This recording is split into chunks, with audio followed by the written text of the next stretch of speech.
The Bostonian is Matt Perrault. This is our city. The Book is Dave Sharapan. Pay him.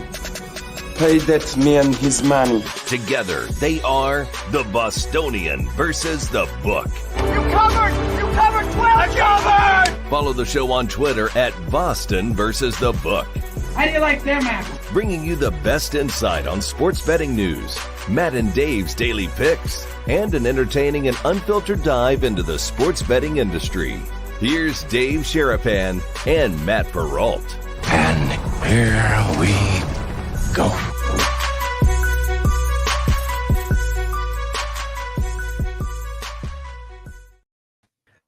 Well, happy Thursday, guys. What's up? Welcome in to another episode of The Bostonian versus The Book. He is Dave Sharapan. I am Matt Perrault. We are here with you live on YouTube and on our Twitter accounts. We are replayed on SiriusXM, channel 159, Sports Grid Television, wherever you guys can get your Sports Grid TV fix. Dave's playing hurt today. Adam Hill's coming in from the Las Vegas Review-Journal.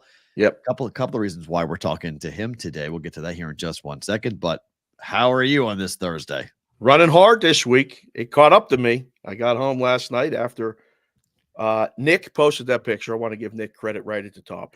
Sent the picture. Nick McDermott. Nick McDermott. Thank you, Nick, for taking that picture. I have no idea what I was saying at the moment. Don't know there why. were many things. You put it on the show account that said caption this photo. And I got a hat tip every single one of you for doing that because that was outstanding. If you haven't seen it, go to the Twitter account. No, you don't need. Oh, you don't got it right there? You don't need to go anywhere. You got it right there. Whoa! Don't need to go anywhere. It's Man, right there. I was leaning back. That's a lean back right there, son. Oh, my goodness. That is us last night at the Creighton basketball game, the Jays against UNLV. We'll get to that win here in just one second for UNLV. But there is, that's been captioned quite a bit. Some people with very creative captions. Very creative. And I got to give one guy, specifically Dave's Daily Picks, a little bit of credit because he said Jess ordered some more. What's the name of that podcast? The New Heights. New Heights gear. Right. And she saw it this morning and said, "Who's Dave's Daily Picks?" I said, "Why?" She goes, "Listen to this." She's like, "He said this," and I started laughing. She started laughing. She goes, "I think I'm going to order more for Christmas." I said, "Seriously, stop. Can you stop? Seriously. I mean, what are you doing?" But Dave's Daily Picks, Stevie Mac, JC from KC, Chef Benny, all the boys. We even got some big BSDs, Kazarian went in there, chimed in about the velvet suit. It's not velvet. I wore it today. It's just it's a warm up, but it is baby blue and it has top and bottom. So yeah, that's what I wore. Perrault was dressed to the nines. Was not to wear jeans and a button down. Nice shirt and that vest look. The hair was perfect. I wore my covering a sporting event attire. That's my uniform to go cover sports. Yeah, that was good. And that was fun because you got to see some people that you hadn't seen for a while. And Mac came in after the game, answered 2 questions. No one else asked him a question. He said, "You guys are coachable. Thank you." And walked out and shook your hand and almost gave you a bro hug in front of everybody. "Hey, Matt, great to see you." And I was just like, "That's my guy right there." Yeah. Yeah. That was nice. You know how many people got angry in that room when that moment happened? That was phenomenal. That was phenomenal. So many people. I was so excited. I was like, that's my guy. It was awesome. I just looked at him. I was going to give him just the nod. And I made eye contact with him. He went right at me. And I was like, "Oh, hi, coach." I was like, "What's going on?" He's such a huge dude. It's just like he took man. Listen, I love going to the basketball games. I absolutely love going to basketball games. It's fun. It's a certain time. You're getting in and out in a certain amount of time. These guys are so big in person. We were on the court. When you're there and you forget 6'10" is big and 7 foot. And Mac is what? 6'8"? 6'8"? I think he's 6'9". Oh, is he big? Yeah, I think he's 6'9". Yeah, he's not, because Doug is a little bit shorter than he is. So Doug, I think Doug is 6'7". His dad's 6'9". Nick is like, I always joke around. I'm like, what happened? Because Nick is like 6'1". He's like 6'1". Short jokes with the kid in this fan. He's 6'1". I mean, he's not short. He's 6'1", but like his dad's 6'9", his brother's 6'7". I always joke around. I'm just like, what the heck? Because he lives in Arizona. So him and I, he's a Nick McDermott, Doug's brother, the other son. Right. He has a daughter as well. Oh, who plays volleyball.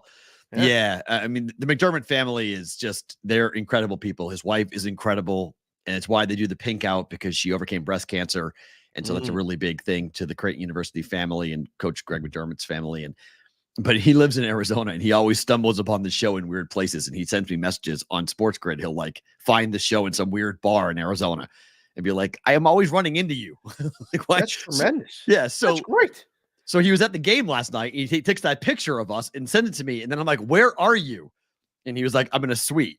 It's like, he zoomed in that much. Yeah. So he was Those up. suites were up top. Not that hard. It wasn't that hard. They went all the way around. So that's where he was. He was in a suite. And that's how he took that photograph. And I was just like, what's going on? And he was like, I don't know. He was like, obviously, my dad didn't think to hit 50% from three. Because that kept asking as the game was going on. Like, it started slow. And they looked a little bit off, and it couldn't. They opened up on an 8-2 run. Yeah. Jays were roll. I thought that was going to be exactly how I handicapped it. UNLV's defensively, interior defense was going to be exploited by the lack of size. And then you had a 7'1" dude who could just dunk on everybody. Yeah. And then literally the second it went to 8-2, that 7-0 run happened. It was 9-8, and it was never really that close. After that, 9-8 UNLV. Yeah, 9-8 UNLV. And then that's it. That 7-0 run put them ahead, and the Jays took a punch in the face, and they weren't ready to respond. No. I think that, of all the things I think Coach McDermott will talk about going forward, and they have Alabama coming in this weekend on a nationally televised game, is that they got smacked in the mouth, and they didn't respond. And so they lost to CSU, Colorado State in Kansas City on a neutral. Now they've lost it to UNLV on a neutral. These aren't road wins or road losses, but these are neutrals. And these are games that can come back when the committee's evaluating your record and your resume.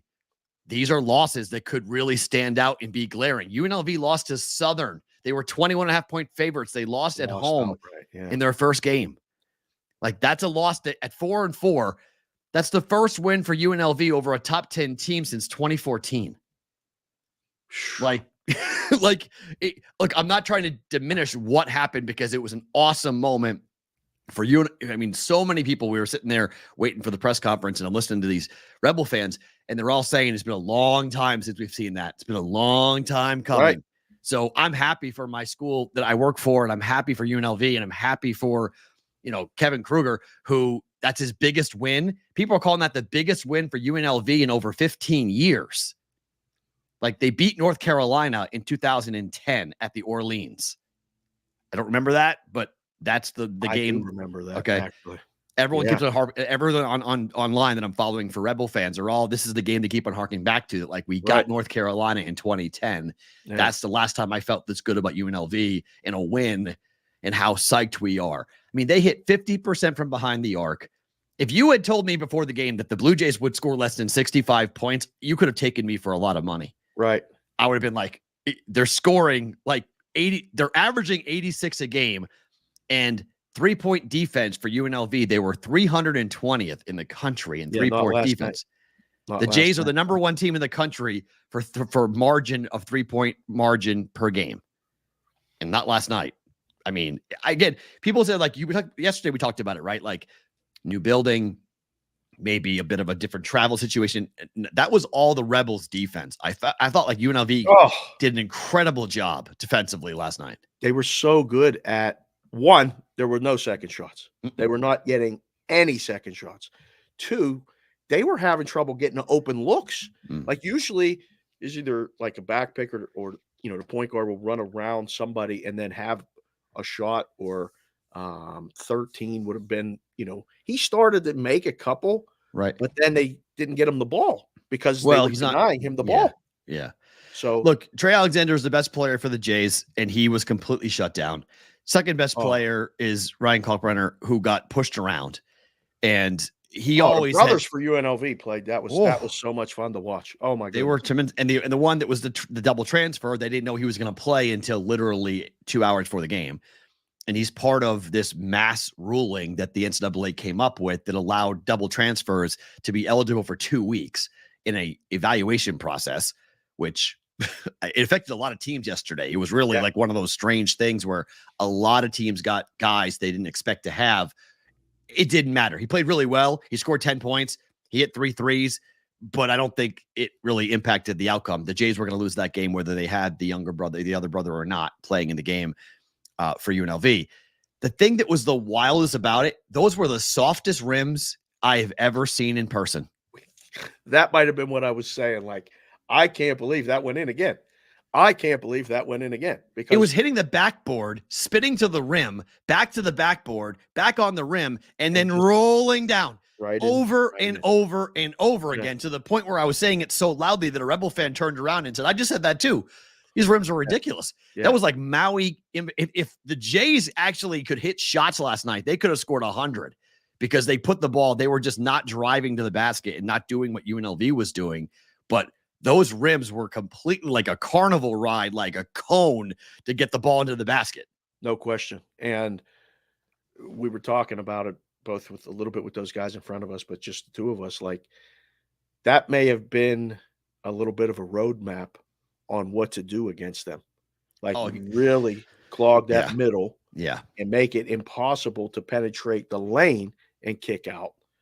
That was impressive. That I just you need the defensive length that UNLV has to be able to do that. Yep. So I said to you, like they played how Villanova will play Creighton coming up here in the Big East. Wow. Teams that have length and defensive attitudes, like they're going to bring the defensive lunch pail to the court. That was a defensive first game plan that was executed perfectly by the Rebels. The Jays were not ready for it, and they're going to drop. I mean, they dropped out of the top 10 when they lost to the Rams. They dropped all the way down to 15. They're going to drop all the way down probably to 18 or 19 now after the loss to UNLV because that's a worse loss. It's the second straight trip for the Jays to Vegas to lose to a Mountain West Conference team. BYU last year was Mountain West, obviously not this year, but then and now they lost here to UNLV. Our friend Emerson is in the chat. We're trying. Is he really? Yeah, Emerson's in the chat. He's watching. He was texting me this morning. Yeah, he's watching the show. He said he's got a soft rim for you, Matty. Thank you. What he just said. I appreciate that. Thank you. When you go back to Boston, you guys can go to the park and shoot on that soft rim. Yeah. Okay. Emerson did send us a text and said, "Man, I'd love to be right there between the two of you." And we would have loved it. It would have been awesome. Would have been great to have him. Would he have stayed the whole game though? Emerson's like always moving. Like I don't know if he would have stayed. He would have stayed the whole game. Yeah, he would have. Okay. Yeah. Because we would have gone out afterwards. We would have gone to somewhere else, and Oh, I was going home. You were feeling rough. Yeah, I was very tired. I said, "That's a long drive home." It is. I was driving. I'm like, a gas light came on. I stopped to get gas.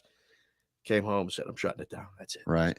I mean, I think what I hope, and we'll get to Adam Hill here in a second once he comes in. I wasn't Adam at the game last night. I'm going to ask him that. Yeah, Raiders. Maybe he's on Raiders duty because they play tonight.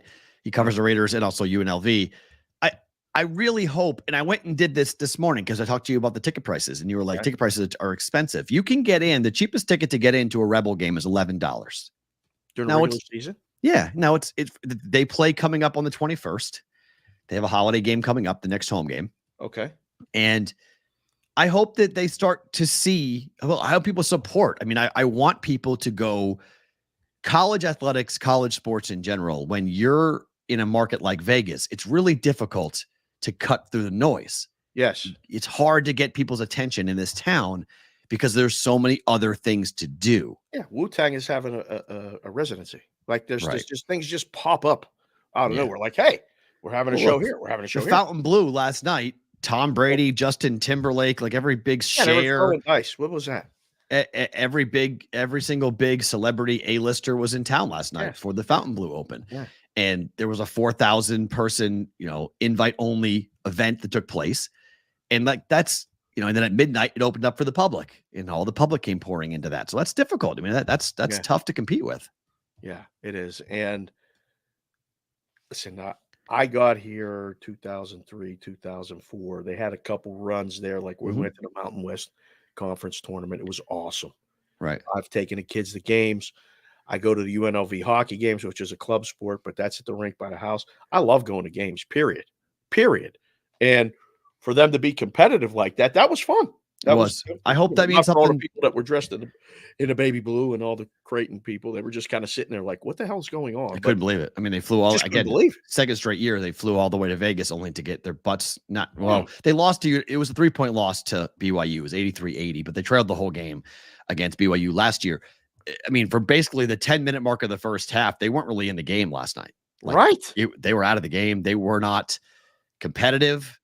What was it, 8 at halftime? And we looked at each other, and the in-game number was -2.5 for the game. Yeah. So they made them, 10.5 for the second half. All they got to do basically is win a game by 3. Right.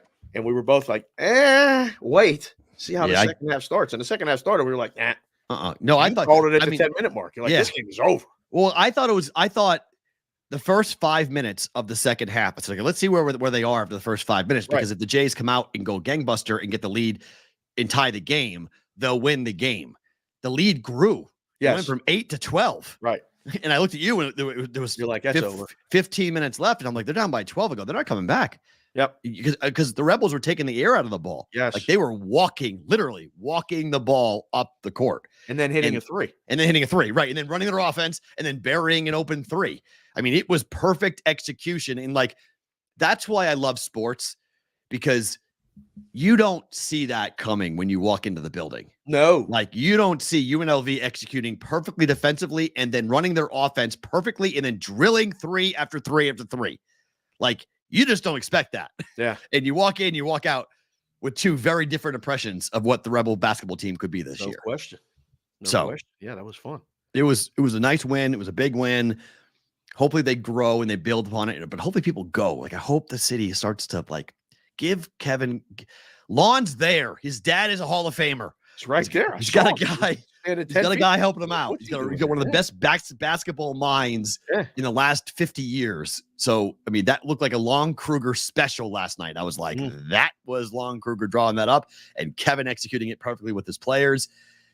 Big win. I mean, really, really big win. All right. So tonight we go from a UNLV Creighton game to the Raiders hosting the Chargers on Thursday Night Football. Let's bring in our guy. Where is our guy? What? This is awesome. Hello, Adam. I know. How are you? What's up? So I'll turn this Adam around. Hill. Sorry. Where are you? We're at Golden Knights practice. Nice. Yes. Okay.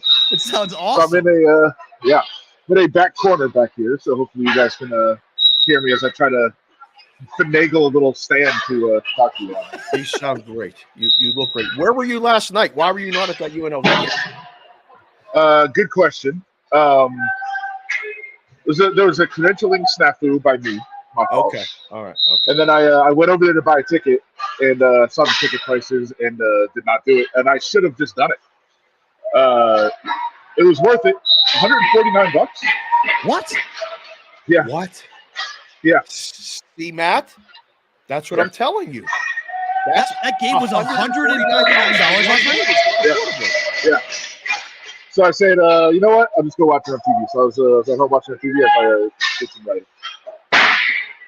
Oh my gosh. Yeah. All right. So obviously we'll talk hockey in a second because I want to hear your take on the Knights. But tonight it's Aiden O'Connell against Easton Stick. Are you going? Are you going to the game? Oh yeah. Okay. Yeah, of course. Yeah. I'll be covering that. I cover pretty much everything, but the issue with the UNLV, and it's why going back to the ticketing, it's not part of the season for UNLV. So it's separate credentialing, separate ticketing. If you have season tickets, you don't get tickets. Yeah. Because it's a neutral site venue and it was run by another promoter. So that was the issue there. But yeah, I'll be out there for Raiders covering that. That's the normal gig. So I'll be out there covering the Raiders. The line is -3, Adam. The total is 34.5. What are you expecting from this game tonight? Like, are you going to be nodding off, or are they going to score points? What do you think? I mean, because were you at the 3-0 game last week? Of course, yeah. It's been a couple years. It's been a couple years since I haven't missed a home game at Allegiant. I know that. Oh, man. And I haven't missed many road games either. Yeah, I will say thank God for AJ Cole. Raiders punter set a franchise record last week, and so that was the story. got to write that one. Other than that, there wasn't a whole lot that came out of that game. Hopefully it'll be better tonight. I mean, look, Easton Stick I'm intrigued by for a couple reasons. Like, he's a guy that has not really played at all, but he's stuck around as their backup through multiple administrations. 5 years he's been there as the backup quarterback, apparently loved by everyone in the organization. And I think that there's some intrigue there. I mean, the Raiders are a disaster, but they're such a disaster that they're probably going to win. Like, that's the worst case scenario is if they win a game, and they're probably going to. All right, can they win an under game? Because I feel like if the Raiders win, this game's going over. And look, the Raiders' defense has been really good all year. And it's funny, I listen to like a lot of fantasy podcasts and programming and a lot of betting outlets out there other than you guys. I mean, you guys are obviously great. But I listen to a lot of people that are like, oh, Raiders defense. Like, dude, the Raiders defense is good. Like, that wasn't a shock. It was a shock that it was 3-0. It wasn't a shock that they played really, really well last week. They're a top 10 defense. Like, they've been legit all year. Patrick Graham needs a lot more consideration for a head coaching job. He needs to be talked about a lot more. That guy's incredible because on paper they shouldn't be this good, and they're really, really good. Is the momentum building in there to keep Pierce? Like, are they taught? Like, do you feel it at all, or is it just like? Do you watch the game last week? I did. Yeah. That guy. You think that guy's going to be the head coach? It's a fair question. If the defense is that good, I mean, bring in someone to run the offense. No? Yeah, that's fair. Here's the other one. I've heard people say maybe Belichick will be the coach. You all realize that wherever Belichick goes, Josh McDaniels is his offensive coordinator, right? That's not happening. I don't know if that's true. That's not happening. Tell him, Adam. Yeah, of course it's true. Okay. Of course it's true. And so Josh McDaniels coming back is the OC? Yeah. No. Yeah. Okay. All right. That's fascinating. I don't think that's going to happen. Look, the issue with Antonio Pierce. He is loved, and I enjoy covering him because I feel like his press conferences are much more open. I think he's not necessarily completely forthcoming about everything. Like, he hid who the starting quarterback is going to be, but he at least gives the good answers. He listens to you. He's engaging, and you understand why the players love him. And they do. They love that guy. And I think if you ask any player in there, they say, yeah, they want him to be the head coach. But I don't think the results would back that up. And he said when he took over, look, it's not going to be perfect. There's a learning curve, and I have learning to do. Their game management has been horrific the last couple of weeks. His challenge decisions are inexplicable. The usage of timeouts, I don't know what's going on. It's baffling. And so, like, yes, there's a learning curve, but I don't think he's ready. I think probably a defensive coordinator somewhere, something like that, maybe even here. But I just don't think he's ready to be a head coach. Adam, you're at the practice for the Knights. The Knights going a little bit up, a little bit down, like consistent. Do you want to watch them practice as I answer this? Yeah. Sure. Turn it around. Yeah, that's great. Yeah, do it. But what do you expect, like, from the Knights going forward here the rest of the month? They got a home game tomorrow against Buffalo. It's going to be a gigantic line. Buffalo's been really bad. Of course, they're not doing. What's going on over there at the Knights practice facility? Of course, they're not doing anything right now as I try to turn around. Of course, that's perfect. That's okay. Look, they're playing at a really high level, obviously, right now. I mean, the last two games haven't been their best, but they still won. They've got a 9-game point streak going, and I think the general consensus in the room is. Look, and here I'll go back for a second. I just talked about how much I like covering Antonio Pierce. I love covering Bruce Cassidy. That guy. Just listen to one of his press conferences. I actually suggest. So I watch a lot of press conferences. That's kind of what I do. That's how boring of a person I am. But I watch like every Mike McDaniel press conference. My favorite coach of all time. Yes. I watch a ton of pressers. I suggest people they're very easy. Just go on YouTube or go to the Golden Knights website. Like, watch a Bruce Cassidy press conference. If you do that every day, you would know hockey. Like, that's kind of how I've learned hockey from covering his team. Like, this guy is incredible at being able to describe it, and he looks so uncomfortable talking. Like, he looks like he just wants to be anywhere else, but he's just so eloquent and so thoughtful about the game of hockey. So it's really cool to watch. So if you listen to him the other day, though, one of the issues they've been having lately, they can't defend 6-on-5 with an empty net. 2 straight games they've given up a goal in that situation. There was problems all the way back to the playoffs last year where it almost cost them the series. It's been an issue, and they've been working on it. And they've gotten a little bit better, but like I said, 2 games ago they've given up a goal. And when he was asked about it the other day, like, how concerned are you? He said, look, we're working on our practice. That's how concerned we are. We have to get it fixed. But here's the thing. We have 54 games to get it fixed. Like, right. They are, this regular season is just a ramp up for the playoffs. After they won the cup last year, they went on that run. Like, that's what they're using it for. And I think one of the things you keep hearing the guys say is, we're not playing anywhere close to our best hockey. We're not even playing well. And we're getting points every single night. And so that's kind of what they're looking at right now. It's just saying, look, we're just trying to get through this. Let's win the division, but let's not wear ourselves out during the season. Let's just get through this and get to the playoffs. And even if the Kings somehow win the division, if they're playing at a really high level too, go ahead, that's fine. Like, this season is about the playoffs, for sure. And I don't think there's any question about that. So on a night-to-night basis, sorry to go, but on a night-to-night basis, like, I'd be maybe a little bit hesitant to be betting on them because we know that this is just preseason really for them, but they keep winning. Right. You mentioned the 6-on-5 when they pull the goaltender, but it's been the whole third period though, Adam, right? I mean, it's not just the end, the last couple of minutes. I mean, San Jose went in there, scored a bunch of goals late. It feels like the third period starting to be an issue for the team, no? Yeah, the San Jose game, though, that was Yuri Patera was in goal. That was his first start of the season. He's off because Aiden Hill is hurt right now, and Logan Thompson had played 6 straight games. So, yeah, I mean, they gave up 2 goals in the third period, and they had a 4-2 lead and had to win it in the shootout, but there was a caveat to that, and that it was Yuri Patera. It was not either Aiden Hill or Logan Thompson, who's both been playing really, really well. It was Patera, and then the last game, that was the 6-on-5 situation late in the game. So, yeah, it's been a thing, and look, it's not just been these 2 games either. It's been a thing going back. They've had trouble when the other team close their goalies, so they've got an issue closing out games, but they know it, and that's like their biggest thing. If your biggest concern is that you're leading every third period and you're giving them goals in 6-on-5, like, that's probably a good problem to have, and they think that they can figure it out. Mr. About Town, Adam Hill, at the practice facility for the Las Vegas Golden Knights, is going to be at the UFC event Saturday, I would assume, right? Sure, of course. Big event. Perrault and I are probably going to break it down tomorrow. What are you expecting for this UFC event? It's the last one of the year, right, Perrault? Like, it's done. Yep, last pay-per-view of the year. Go, Colby Covington, Leon Edwards, main event. Anything you're thinking about or we're getting ready to write about, Adam? I can't believe Colby Covington is still doing this bit. Agreed. People are still going for it. Agreed. People are still going for it. Yep. Like, it's so weird. Boring.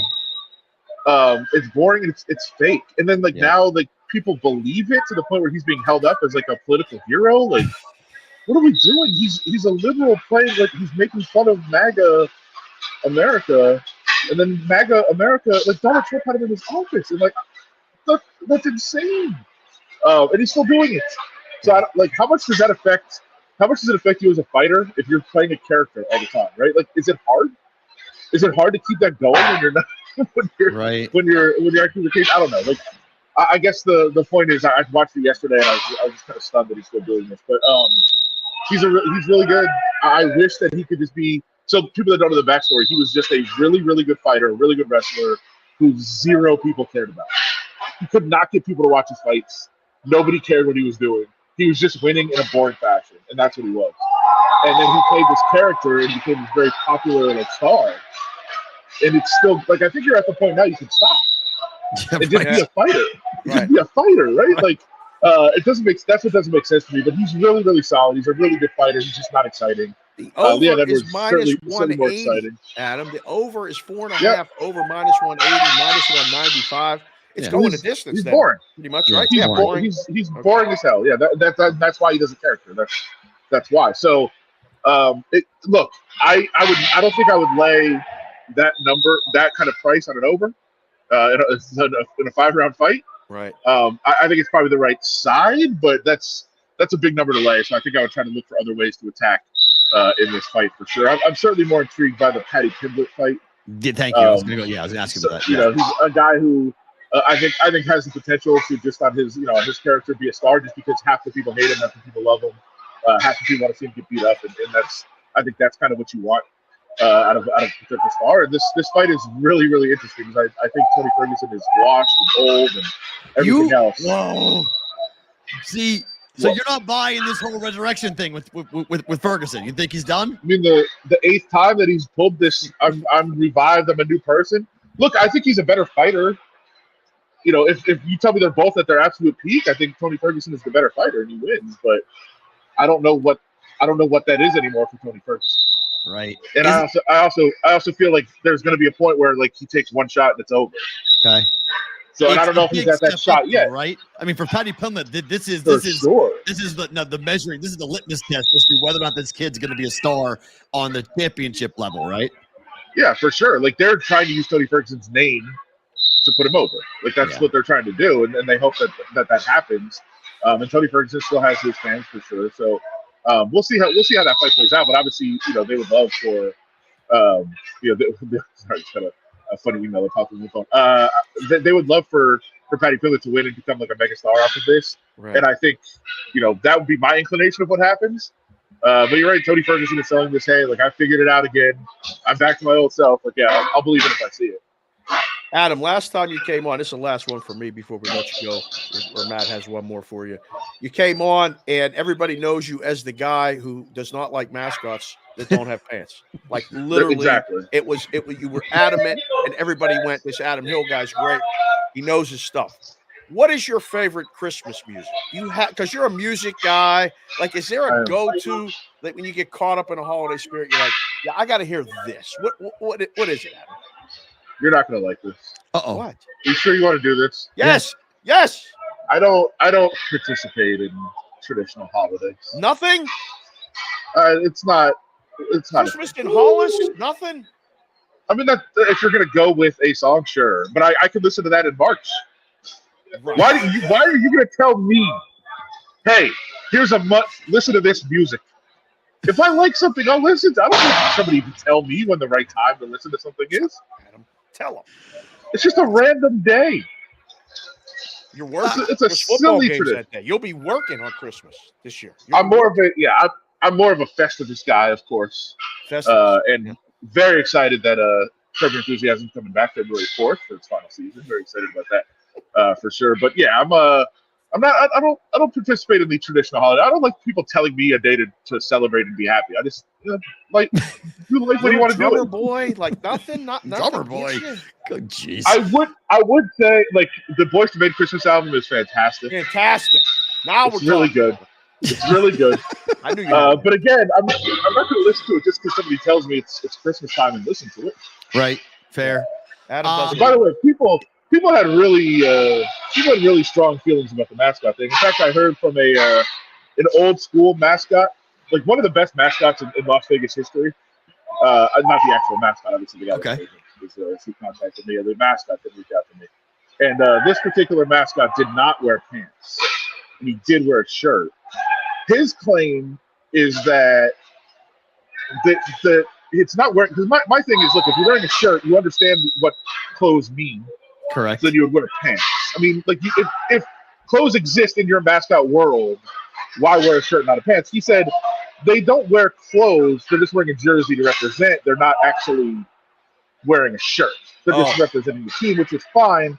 And he also claimed sometimes if you wear pants, it gets in the way of you doing like your thrusts or your acrobatics or whatever you're going to do. Thrusts, yes. But I think find pants that actually that suit you properly. I think that's the way to do it. Got to be a little baggy. All right, let you go on this. Give me a score for tonight. What happens? 3-0. No. Another dead under. No touchdown. 3-0. Adam, should we bet no touchdown? The boys are going to ask in the chat. No, I actually kind of like Easton Stick. I think there's some props. I haven't seen his rushing prop, but I definitely would look at that. I think Easton Stick's going to do some things, and I actually think the Raiders. Look, they can't get worse.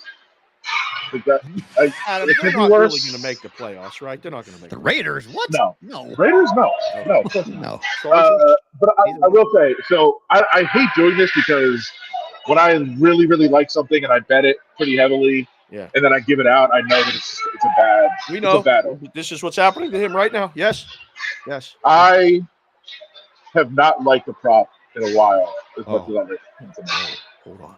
Give me all of the Quentin Johnston props. Really? So I actually went to Chargers camp this year. I was there for 2 days. They did joint practice with the Saints, so I went down to do a big feature on Derek Carr and on Morrow. But I got to watch the Chargers, and man, watching Justin Herbert practice that's an experience. That's pretty incredible. But Easton Stick and Quentin Johnston were locked in, absolutely locked in. Like those two had a connection that was very, very noticeable. And so I feel like that's who he's comfortable with. That's who he's going to be throwing to. I also think, obviously, the Chargers are invested in him having, some success to close out the year after using a pick on him and seeing what other guys like Jordan Addison and Zay Flowers have done. So the Chargers have investment, obviously, in having Quentin Johnston have some success. Obviously, with Keenan Allen out there, Josh Palmer is going to be the guy. And I do think they're going to try to get Austin Eckler 4 touchdowns to close out the year to get his bonus. So that's going to happen too. But I think Quentin Johnston is going to be very, very involved, and I've loaded up on Quentin Johnston. So receptions, yards, touchdown, all of it. Yards is my top one. I don't know if it's moved. Last night was 25.5. Okay, and I thought that was preposterously low. So it might have moved. Hopefully, I'm not the one that moved it for you guys, but I'm invested. So we'll see how it goes. Let's go. All right, my friend. Enjoy the practice. Enjoy the game tonight. Thank you for coming on. We appreciate your time. We'll get you down the line. Sounds good. Sounds good. Talk to you guys. That is Adam Hill, the Las Vegas Review-Journal, joining us here on the Bostonian versus the Book. Wow. Always great to get him. He don't really do that too much. He's going with a prop. Good. I'm looking up the props right now for Quentin Johnston. Right? First-round pick out of 2023 and see what we got going here. Adam's been in the game a long time. Like from a number standpoint, it's now up to 31.5. Oh, God. And so it is spiked dramatically. Yeah, so they made a mistake with that first number, just like he said. So let me see if that was FanDuel. Let me check DraftKings real quick to see what DraftKings number would be for this, for the over on his yardage reception. So he got 25.5, he said, right? Yes. He got a hell of a number. The receiving props for 29.5 at FanDuel. Okay, it's so that's more one move. It's more heavy juice. It's minus 135. Right, 30 is the number. They don't want to go past it. Give him a middle. Yeah, there you go. But he thinks he's going to be a big target. So he likes his receptions. DraftKings has his receptions set at 2.5. Guys, well, what is it? Heavy 2.5. Heavy juice. Juice over. Yep. Heavy juice over. Put your final score in the chat. Put it in the chat. Hit the like button. Hit the subscribe button if you haven't already done it. We appreciate you guys being here watching the show live. Put your final score if you're going to watch the game or you have an interest. You don't have to bet it. But what do you think the final score of the Chargers with Easton Stick at the Raiders is tonight? That sounded like he liked the Chargers a little bit too. He said Raiders, but to win. But then I don't know. It's a hard game. Like this is one of those ones. The lesson is, look, you don't have to bet it because it's an NFL game, standalone game on Thursday. Maybe pick a couple spots, but like this is really hard. 34-3. They didn't score last week. They're favored. What? I don't know. Oh, there's the total. It's gonna go over. Over. It's gonna go over. Over to Perrault put a poll in the chat. If you guys are watching, the poll is right there. Over or under 34.5. So you can vote right there, and we'll get the results of that here in a couple minutes. Gorov 8-5. What? Come on. Whitrock 21-17. There you go. Look. What? This game has everything pointing towards one thing. If I've learned anything this week with gambling, is that when everything is pointing towards one definitive outcome and everyone's giving it out as one definitive outcome, right? And everybody is betting one definitive outcome. What are they betting in this game? Everyone's betting under. Talking about the number went up. No, I'm talking in the content space in the public. Oh. Everyone is betting under. Both these teams are 10-3 this year to the under. The Chargers are 3-0 against the AFC West to the under. The Raiders are 2-1 against the AFC West to the under. Rhombus and a parallelogram has been wrong a lot this season. I don't know if overs. I'm on their side. Yeah. 2017 final. I don't know if they want you on their side right now. Correct, but 2017 final. Let everyone else. I told everyone on the juice last night. I'm betting this. You guys all bet under. I hope you win. I'm betting over. Betting over because I think we're going to see Easton Stick move the football on this Raiders defense, and I think the Raiders are going to have to open it up, and when they do, they're going to turn the ball over. Turnover. Yeah, I think the Chargers Let's say win. no Connell to throw pick. Oh, gosh. I like the Chargers to win this game, to be honest. I'm not betting it, but I think the Chargers win this game. Right. I think the Raiders defense, look, I know what Adam is saying. He's right. The defense has been good, but neither defense tackles. Everyone's going 6-0 for the Chargers against the Patriots, 3-0 for the Raiders against the Vikings. Here's the problem. It's a dance. You need two teams to tango, okay? The reason why the Viking game ended 3-0 is because the Vikings offense is trash. That's why they benched Josh Dobbs. Okay, because they didn't like what was happening with the offense. So he's out. The Patriots offense is trash. That's why it was 6-0. Trash. So if you're in a game where you know the opponent can't score, there is no incentive for you on offense to do anything. What's the incentive? I'm not going to throw the pick or the fumble or the play that caused us to lose the game. So it's going to be, power right, power left, fullback dive, punt.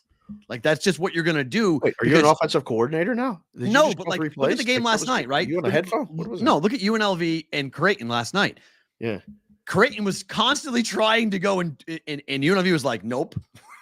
We're just going to dribble the ball up the court. And we're slow. Well, I thought Max said it best. He said, they dictated tempo so well, and it's much easier to dictate tempo when you're ahead than when you're behind. So whoever gets a lead tonight would dictate tempo, which would then, but that can speed the game up with mistakes and turnovers, and then you get points because you're going to get fumbles and you're going to get through. Like, you're going to go, okay, we're at home. It's Thursday night. We got to try to, move the football. Aiden O'Connell, throw the ball deep. Devontae Adams called the game embarrassing last week. He wants the damn football. Devontae wants the ball. AOC is going to force the ball to him. He's going to force it. And sometimes you force the ball to him and he goes 80 and he's gone. So there are playmakers on the field that are going to be potential home run hitters for both teams against these defenses. I think there's going to be a big play in this game. I do. I don't think we're seeing 6-0, 3-0 over. Wow. I don't think we're going to see a clean game. I think we're going to see mistakes on both sides. These are two bad football teams. And there's the old adage, when two bad teams play, the game goes over. Right. So 34.5 is a stupid low total for an NFL game. 40 is a stupid low total for an NFL football game. But 28 before. This is like, everyone's going to go, okay, so why, the Patriot game has gone under. We've seen these super low totals gone under. I get all that Thursday night, but Thursday night's been a 50-50 coin flip, not Monday, Sunday. That's been dead under all year. Correct. Thursday's been this kind of like wishy-washy back and forth. It's a fast track. Again, on paper, yes, the Raiders defense is a top 10 defense, but they can be had. And a mobile quarterback, this Stick kid could be decent. Adam said it. Like, he went and watched the kid play. Yeah. Been there for a long time. Got chemistry with that other and if guy. they go up 10-0, Raiders aren't going to hand the ball off to Josh Jacobs. They're going to throw. Well, they should. Like, they should, but they won't. They should just give the ball a little bit more. They'll panic because they've panicked. And so many times this year they've panicked. Right. Oh no, we're down 2 scores, and they'll start trying to open it up. I like Jacoby Myers score a touchdown tonight for the Raiders. I think he's been a great red zone binky for AOC. Okay. So I like him to over the middle to score a touchdown today. I like Adams to have a decent receiving yardage, but decent target night to get the ball thrown to him. So maybe his reception's going over. But I think the Chargers are going to win the game. I think it's a 2017 final for the Chargers. A lot of votes. The over-under is at 34.5. The votes are right now 54-48. Under? Under. Yeah. Right and now. Everyone's looking, like all people who listen to me for a long time are going, why in the world are you not doing what you do every single time there's a primetime game? Why aren't you doing a same game teaser? And my answer is this. Tonight. What do you do? Well, I would go points up. And take plus the total down, right? Well, plus 9 and then total down to 28.5 and go over, right? That seems like the best option if you got to do it. Okay, so I get it. Why you are Mr. Freeze right now? That's why. Oh, you're getting in your head. Not getting in my head. It's that I know that when you're going to add a leg, that I have to hit 2 legs now Yeah, that's not good. If I'm not seeing the board right, I'm making it more difficult for myself. I can't dunk on a 9-foot rim. I'm going to an 11-foot rim now. Like it's making it much more difficult for myself to get into that basket to score. Gross. I'd rather just do it once. If I'm wrong, I'm wrong. Okay. Yep. And I'm wrong versus, okay, I got the side right. Damn, I got the total wrong. Right. I'd rather just go, I think my favorite play, while I lean towards the +3 on the Chargers, I'm just going to say the game goes over 34.5 because I mean, 2017 is not asking a lot. It's not. And it's a field goal prop too. Field goal over, field goes over. Yeah. 2.5, 3.5. Our guy Bear has been hammering that both in the chat and in the Discord. What's the Discord again? BvBshow.com. And it's been cashing over field goals. There's probably going to be over 3.5 field goals. I just saw Tyler Wyatt just come in the chat. Tyler, put your model number in there, please. Tyler has a model. Oh, right. He likes to run for different things. I'd like to know. I'm going to say his model says 29.5. For the total? Yep. Under 30? For his model, yeah. I think it says 31 myself. Okay. But what do I know? Daniel G in the chat. Thank you, Daniel G, for being here. He said, Matt, your picks stink. That's true. Good. Thank you. I love it. It's great. And again, I mean, it was I had somebody this morning was talking to me online and was saying, I have this game 75% of the chance of 75% of the time, according to my model, this game will go under. And I'm like, awesome. This game's going over. I was like, this is great. I was like, this is awesome. Someone I love told this. you that in a DM? No, on the Discord, on the Juice Discord channel. Discord. Oh, yeah, they were saying to me, I have this game on my model. I had 700. I was like, awesome. Game going over. It's like exactly what I wanted. I was like, I don't like it when people are saying you're going 5 for 5. This is the same guy who told me I was going 5 for 5, by the way. Same guy who told me that I was going to go perfect that night when I went over 5. That guy's the mush. That guy maloiked the whole thing. I was like, that's great. Wasn't you. That guy did it. So it's perfect now. So I think this might be an entertaining football game. I really do. I think the more that I've thought about it, the more that I've gone, I'm still not going to it. I'm not going to it, but because that's my point. I feel like caca. I'm not. Whenever we say this, right? Whenever we say a game is going to be crap, look at Army Navy, right? Everyone under. What happened? That was the crap game until the end, and it went over. It went over. Unbelievable. It went over. I'm not saying it was the right move to go over. It just did. Yeah. So I'm not saying this game's going to be awesome. I just think this game goes over. I mean, I think the Raiders will put up at least 14 points tonight. And I think the Chargers are going to score. Even without their wide receivers, I just think everyone is running quickly and using the old games to dictate to this game. And what happened previously has got nothing to do with what could happen tonight. Just because it was 3-0 last week doesn't mean the Raiders aren't going to score. Just because it was 6-0 against the Patriots doesn't mean the Chargers are going to shut out the Raiders. Right. So that's where I am on this game tonight. And I think it's going to be I'm very intrigued to watch the start of this game because so many people who are going to this game, I mean, one of the guys who offered me tickets gave them away. He heard you and me talking. He said, I'm not going either. He said, you and Dave are right. I'm not going either. I legitimately, I was going to go. And then I woke up today and I can't see. I can't breathe. I'm caught. I said, there ain't no way I'm going down. I'll fall asleep in the seat. I'll fall asleep in a box. I'll fall asleep on my couch. That's where I'm going to fall asleep tonight watching. So we'll have that bit more embedded or book it. Yeah. To the NBA. Here we go. Giannis scores 64 against the Pacers. He did. Total closed at 258.5 for that game, by the way. And went over. And then the Indiana Pacers took the basketball and ran with it off the court. Giannis then ran at the guy, and there was a, quote, confrontation in the locker room that was not caught on film. But the general manager of the Pacers got elbowed in the rib cage and got the wind knocked out of him during said altercation. Last time you got the wind knocked out of you? Boxing. Oh, yeah, that's right. You did say that. The last year. Yeah. Last year boxing. I've got the wind knocked out of me in boxing. It's not really all that fun. It sucks. It's really not that fun. And when you get older, it's really, really not that fun. It's not fun. Yeah. I ran into I was playing hockey and I ran into my own guy and he got me better than I got him. And I was laying on the ground doing that. Oh, it's the worst. And they came over, they're like, you okay? And I'm waving at him like, I'll be all right. and then the air comes out. Can't Like, okay. breathe. The tightness. Oh, it hurts. It's It's the Yeah, worst. So that guy got cracked because he was trying to break up what was happening between the Pacers and Giannis. Giannis have a point that you're taking the ball and running with it, and he thinks it's petty. Rick Carlisle said won the game 140 to 126. Yeah. Why did Pacers take the ball? Because a guy scored his first basket. One of their rookies got in the game and scored his first basket. That's the most points that Giannis scored in a game ever, right? It's the most point any Buck has ever scored in a game ever. Team record. Get another ball. And they gave him another ball. Not the ball. Giannis said at the press conference, I have a ball that they gave me. It's not the ball I used during the game because I played enough basketball. I know what the ball felt like. Wasn't the ball that was during the game that they gave me. Really?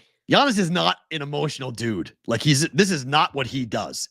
And he was ferociously angry after the game and in the press conference after the game.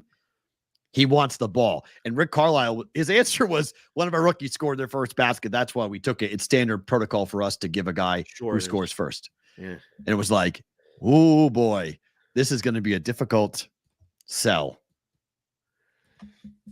I don't know. I remember my first goal. They gave me the puck. Every time the kids had a home run, we gave them a ball. The first home run, we gave them the ball. It's a big deal, the first. Yeah. I mean, the first title shot, everybody remembers that one. It's a big deal. What are you taking away from that? What's the souvenir from that? I'm just saying, like, don't say it. No, absolutely not. No, not now. No, I don't want to get Will. Thank you. No. But give Giannis the ball. Like, give the other guy the other ball. What are we doing? They lost by 14. This is turning into a nice little rivalry, is it not? The Pacers are playing and like telling everybody about it. I like when those teams. Halliburton got right up in Giannis's face and basically told him to stop it. And Giannis was like, "Who are you? Get out of my face!" Oh, I didn't see no video. Oh, it was awesome. Halliburton walks up. Giannis is like, "Where's the ball? Where's it?" And Halliburton was like, "Yo, bro, like, calm down, man. Like, you're fine. Relax." And he's like, "What?" And he throws him out of the way and goes running down the tunnel to go get the ball. It was awesome. Like, Halliburton like threw up a defensive act. Like, he threw up a wall trying to stop Giannis. Wait a second. Hold on. What? This is why we love the chat. You guys are awesome. You guys come in and tell us things like we don't know. Sometimes you make funny comments and make us laugh, which will always get recognized if I see it. The super chat is awesome. Hit that button in the corner. Leave a super chat. We read them at the end of BvB bonus time. Brandon Robert Cazella just came in and said it was on the free throw line. The 1 point, the shot he made was a foul shot. Yeah. A foul shot. Oh, no, it's a lie. The Pacers are straight up lying as to why they took the ball. They took the ball because they knew Giannis wanted it. Man. Yeah. This is just pettiness. Oh, this is NBA pettiness. Pettiness at its finest. Yeah, this is just, you guys scored a ton of points on us. Giannis scored 64 points. And look, the league knows these things, right? The league knows how certain guys are. So I guarantee guys in the league know that Giannis is sentimental on certain things. So they knew Giannis would want the basketball. They took the ball. Literally took the ball and went home, or tried to. Side bet Shep just came in the chat and said the kid will never have another first point.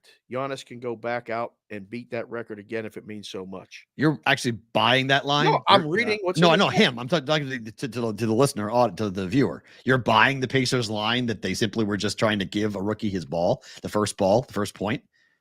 Come on, bro.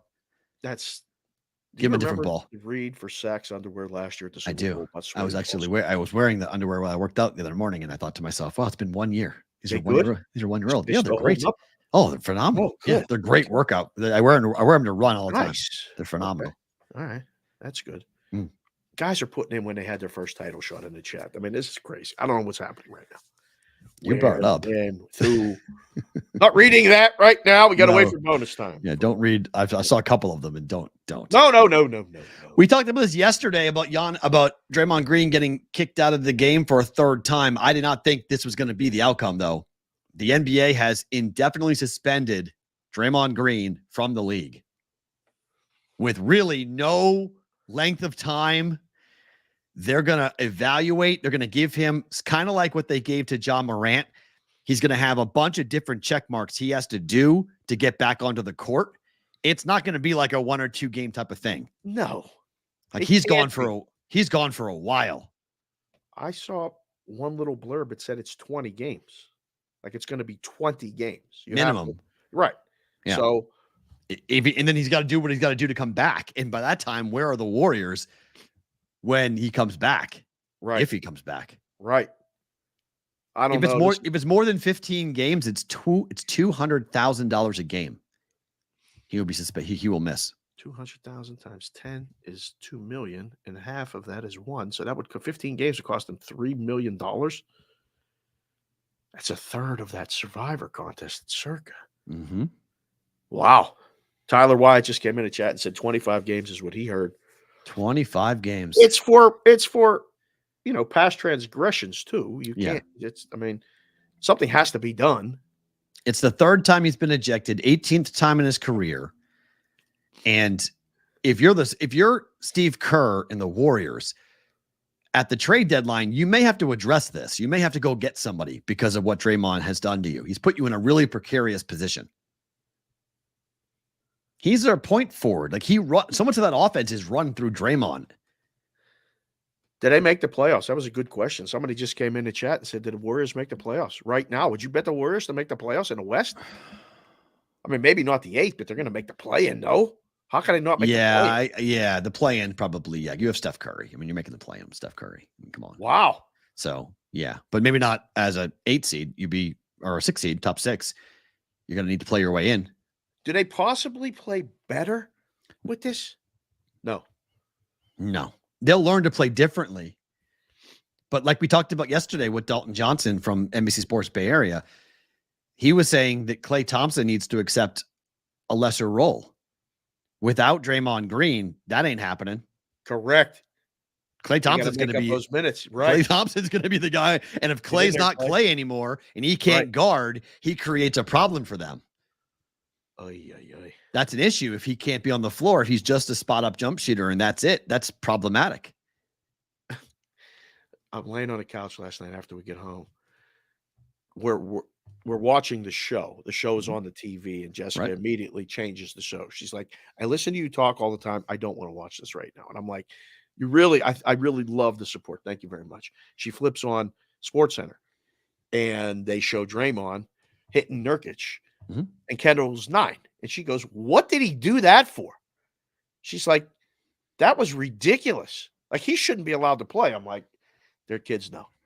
And she goes, would you stop saying that? You say that all the time. I'm like, you just said it. Shouldn't do that. And he shouldn't be allowed to play. That's what's happened.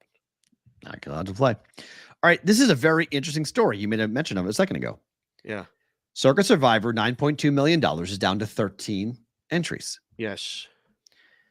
There's been some media reports and even a media interview, I guess, that talked about the 13 guys' entries who were left all getting around to have a conversation about chopping this up, the 9.2 million.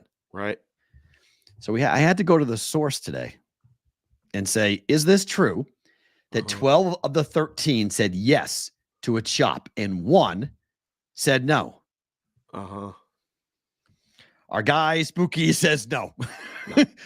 Just heard that 12 of the 13 remaining Circa Survivor entrants agreed to a chop of $400K and play for the remaining $4 million. 1 said no. Yeah, no. Spooky, aka Mark Goldberg. Right. Make Spooky great again. Fake news. Truly is entertaining. Not really. Reading about everything happening when none of us are even aware of it. Unless I am the one not in the chop. So unless be no good, which is he is one of the 13, and unless he's the one that said no, it would be news to him. Yeah. So I guess there's been a report coming out of Circa that somebody did say this. I'll let that person remain nameless, that they went on a different channel, a different network, and said that 12 of the 13. This wasn't the person that tweeted that wasn't just throwing crap at the wall. Right. He says he heard it said by somebody high up. I don't know if that's true or not, but we have someone directly who's left and is saying no. They might be discussing this, but it goes to the question: would you, if you were Spooky or somebody else, would you chop right now? You have to see the terms and have to make sure it's ironclad. not agreeing to anything if there's a loophole Yep. or anything like that. Got to see what the number is. And I think just make a personal decision. It's not the same for everybody. I'm getting text right now from a dear friend of ours. A guy knows a guy who's not going to chop. He said, never going to chop. Knows him, never going to chop. Never going to chop. Said he gambles. This is what he does. He gambles millions. So he's one of the 13 guys who are left. Correct. He will never accept to a chop. Never. See, it's interesting because Gil Alexander, I saw a clip of Gil on VSiN yesterday saying exactly that, and I thought it was pretty wild. He said, I would put this at a severe dog to chop. I don't know at all will it chop, because all it takes is one person, like the guy you're talking about, who then turns around and says, I'm not going to do this. I'm in this because I gamble. Yeah. I'm taking this to the end. I'm not looking for a score. I'm not looking for a way out. I want to win. The prestige of being the Circa Survivor winner is what I'm after. The money is great, but I want to say I won the Circa Survivor. Correct. Or you have one entry with 10 people all in that one entry, and you have to have all 10 of them say yes to a chop. Where if you have $400,000, think about it. If there's 10 of you guys in there and you're going after $9.2 million, if I tell you that you're going to chop and it's going to be 400,000, each of you gets 40K. You're going to be so inclined to do that? No. They're each getting 400K. Right. But if you have 10 people in one entry is 10 guys. Oh. Then you get right. Then each of them gets 40,000. Right. Chances are they're going to say, someone of that 10 group is going to say, no, that's not, I don't want to do that. Let's roll with this. That's the hard part. Yeah. It cost us each $100, whatever it is, right? To get in. Right. Why are we going to chop? Let's go and see what's going to happen. So I think it could be problematic. I think when it gets down, again, I said it yesterday, I think it gets down to 3, 4, or 5. That's your number where I think people might actually consider chopping, because then it could be 3 million each, or you chop it for 2 each and you play for the remaining money. You play for it at the end, but not 13, not before this week. So Tyler just came in the chat and said, Sean Perry ain't chopping shit. He's one of the guys who are left? Yeah. Okay. So, he knows. I trust Tyler knows a lot of stuff about a lot of people and a lot of things. He's in the battle zone and working and all kinds of stuff. So ask the chat right now. Put it in the chat. Would you chop? What would you get? 400,000 right now? Would you chop? Yes or no? Way more people are going to vote yes. Yeah. But it's got to be ironclad. Because the guy says, all right, I'll chop it. And he goes, you know what? No, I'm not. You see, I saw a site put up the intrinsic value or whatever that word is, because they have better teams left that are going to be bigger favorites. So they're not all worth it. They're all worth the same, essentially, but they're not all worth the same because someone has way more options. Right. Yeah. Right. No, that's true. You don't know what people have left. So if I'm like, well, you do know that's available. We put it out every week in the Brigade Proxy Service, which, by the way, guys, if you're using tonight's game, get the pick in by 3. If you're using the Saturday games, 3 Pacific. Please, 3 Pacific, 6 Eastern. If you're using the Saturday games, please get us the picks Friday night around 6 o'clock Eastern, 9 o'clock Eastern at the latest, because we've got to get those in. That Minnesota game starts early against Cincinnati. The other games won't be a problem, but I don't want to have to have our admin find which games are Saturday and then which games are Sunday. Let's just keep the process the same. Put your picks in if you're using the Friday games or Saturday games on Friday. Otherwise, 9 a.m. Pacific, noon Eastern for Saturday. Wow. Overwhelming votes so far for the yes on the chop. Of course. It's 400 extra money. Off a dime. It's 400x. It's of course you would say yes to that. I would say yes. They play for the 4 million. That's what they do. Right. Yeah. So you would get 400K and then you'd play for the remaining 4 million. But that's not what gamblers are interested in doing with 13 cuts. Right. Again, with 3 people, if you say we'll each take 2 million and we'll play for the rest, I get that entirely. Right. 13, I'm not so sure I would do it, depending on who I had left. If I got somebody left that I'm comfortable with, that I'm confident is going to win for this week, I don't know if I'd be so inclined to chop and be like, guys, there's too much money on the table. Let's play this out. It's week 15. Got a ways to go here. Perrault, every game is 3. Yeah. except 3 games. The Niners at Arizona, 12.5. The Dolphins at home against the Jets. Yeah. Not sure about Yeah, but if I Tyreek. had the Saints And going 7.5 Kansas. 7.5. The Chiefs is down to 7.5. yes. Well, you What don't you don't read the rundown. I Clearly. did. You don't But read the why? rundown. Money's pouring in on the Patriots. What the did Fitzy? Are we blaming Fitzy for this? What the No. hell? It's a good bet. Plus 9? 9.5. Too many points. This will close under 7. On a Thursday when the This- limits opened up. This That's will bad God, Bunny. yeah. What the hell happened? Yeah. Somebody hurt? No. It's Bill at home. It's Bill against Andy Reid. It's Bill against Bella. It's Bill against Mahomes. It's Bill at home. I don't know. What the I'm just telling you. Careful on the Patriots. I wouldn't be so quick to bet against them this This week. house is gonna be mad. Why? Your Patriots beat the Chiefs. Oh yeah, it'd be phenomenal. I'd be in love with it. Suddenly you go from a Steeler house to a Chief house. What is that? Steeler game Saturday. Our whole day is dependent upon the Steeler game. It's on regular TV. It is. Pep and Grandma will be yelling on their side. We'll be watching it over here. I think I might be on dog duty while I go do some shopping. That's what I was told. We're not going out. I said, okay, that's fine. But yeah, this is not going to be good if the Patriots beat the Chiefs. She's going to be mad. Pissed. Patriots are going to be tough. Pats are to play. Pats are the play. At 9, they definitely were the play. Pats are to play. Over 7, I think they're a play. 8, they're a play. 7.5, they're a play. 7, I would pump the brakes. 6.5, I say no. Can't take 6.5 in a game that was 10. Oh, what do you mean, lay it? Yeah, or take it. No, you can't take it. No, but I think people are going to lay it at 6.5. I think the close number is 7. Holy what? I got to make a phone call after the show. I've been sleeping a lot. Wow. Holy Oh, yeah. crap. That surprises you? Today. Yeah. Oh, doesn't surprise me at all. Yeah.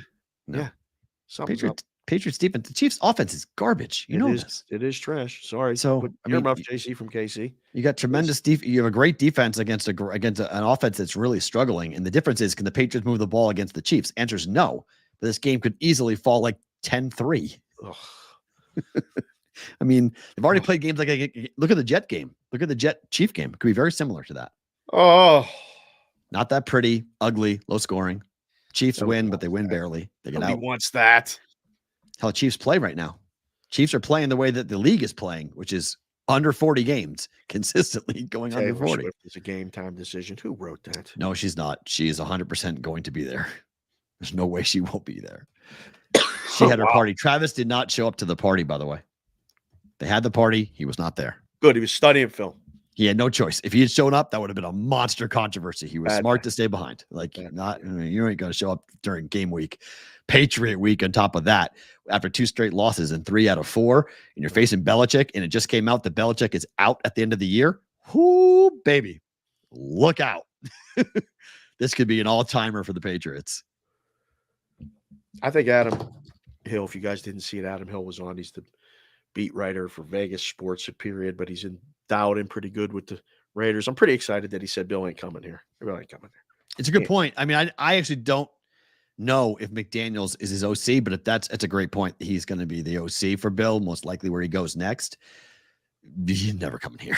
That makes the Chargers. Wants to know, did you get an invitation to Taylor's party last night? I did not. Unfortunately, we were hanging out at the Dollar Loan Center at the basket. Yeah, they're in New York. I did not get invited to the swanky, star-studded New York invite-only party. Would I have gone? Yeah, I would take my daughter. Been dad of the year for this. It's not allowed. It's 21 and over. Yeah, I would have gone just take a picture and FaceTime with my daughter. If I ever had a picture with Taylor Swift, my daughter's gonna think I'm the best. I'm the greatest person on the planet. So What, bring her? no, but Bring her? If it was 21 plus, she would be really pissed. But I'll take a picture. Oh, I'd mad face at you for the next 6 years. All right, but if I FaceTimed her, all my daughter wants is to look at Taylor Swift and say, "I love you," and that's it. She's told me that. That's all she wants to do. She just wants to meet Taylor once in her life. And I said, "You never know. We live in Vegas. Weird things happen all the time." And she was like, "Really?" I was like, "I don't know, Maddie." I was like, we bump into weird people all the time. Like, you never think you'd meet somebody and just like turn the corner. It's like, oh, there you are. Like, you just don't know. It's a town we live in. Like, it's just weird. This is very true. We don't live half of every A-list celebrity on the A-list was here last night at Fontainebleau. They were. So, Justin Timberlake was doing his thing. Would you use Pats +8 in the Super Contest? Yes. It's one of the games. Okay. Yes. That's what it is. Yes, I would. Right. Yes, I would. And it probably, it's probably going to be a pretty popular pick though. So that's a little dangerous, but this game is interesting. The Falcons need this game. Yeah, they do. Could the Carolina Panthers play spoiler? Right. Falcons on the road. Yes. Falcons on the road aren't very good. No. Carolina blue. This hat could actually double for the Carolina stuff. Yep. This is I didn't even realize that. I just put this because it matched. But yes. Panthers play spoiler. Atlanta laying points on the road. You're comfortable with that? No way. No way. Especially after what happened last couple of weeks with Atlanta. Right. Hell no. No, thank First you. spot for the chat. Put it in there. Atlanta -3, Carolina +3. I think we get all Carolina plus. I think right now on Thursday, Carolina plus home dog. 77% said yes, by the way, to the chop. Yeah, that makes sense. It's a lot of money for a lot of people. Jessica and I were debating it before I passed out. She's like, "You're damn right you would take the money." And I go, "Really?" And then she goes, "Well, wait, how much do you win if you win?" I said, 9.2 million. She's like, "That's a big difference." Oh, it's Maybe an amazing difference. And I'm like, "Are you going to put the picks in?" Because if I put the wrong pick in the last week and we get this close against Stugatz 0, I'm going to hear about it for the next. Yeah, but you would hedge off the like a point was being fine. made. I mean, people were saying, I don't need you to chop because I can hedge. And my point to that would be, how much liquidity do you have access to? Well, they're like giving them. You could go to circa markers, right? Yeah, that would be the thing. A circa marker would have to come right in into the book. Holy cow! So that would be that would be how you do it. All of them at the book. This is crazy. I had this happen one of the first times we were at the end. We were taking gigantic limits, like 500,000 a game. Right. And that first year, there was multiple people tied for that lead going into the last week of the Westgate contest. There was no circa. And these guys came in and said, "We need to bet 100,000 a game. We're going to bet 5 games." I said, "Hold on, who are you?" Right. Well, we got the money. We're in the contest. We need to hedge off. Perfect. Okay, let's go. And we took care of it. So this puts, when you do it at the book, it might put you on the wrong side of the game. I saw Benson tweet about going, "We lost Monday night because somebody that had Miami came in and took Tennessee." For how much? I don't know, but it was a big price. They were 14-point dogs. That guy at Miami to advance. You come in and take your shot on the money line. Oh, all of a sudden, wow. Every book in the world needs Tennessee except us. Thanks. Great it came. You're like, damn it. It's so interesting because remember, guys, Circa does not take a rake off the contest. The contest, no. So there's no when it's over, they make their money back. No, they don't. No. There is no money being made off the contests for Circa. No. They're just running it for everybody. Marketing deal. Oof. Ouch. Yeah. That leaves a mark. Yeah. Oof. Houston at Tennessee. 38. Game. Big game for both. Bigger game for Houston. Excuse me. Who's wearing the Oiler uniforms? Right? Nobody is, but yes, they are. What? Yes, they are. Both of them are? No. The Titans are? The Titans are wearing it up against the Texans? How about that? That's dirty. That's How dirty. about that? That's just dirty. How about that? That's I heard that last night. That's dirty. I don't like that at all. Yeah. I don't know, but wow. -3. Let's see. Click refresh. 2.5. 3.5 and wow, 3.5 in more places than still on 3. Wow. It was 2.5 2 hours ago. Tennessee is the side. 3. Oh, okay. No, I looked at the wrong game. Tennessee's painted 3. Heavy 3 in some places. Okay. So it went up to 3. Okay. 3 so minus 15. There's your Thursday move. Oh, so that means CJ Stroud's out. Yeah, it means CJ Stroud's out. So there you go.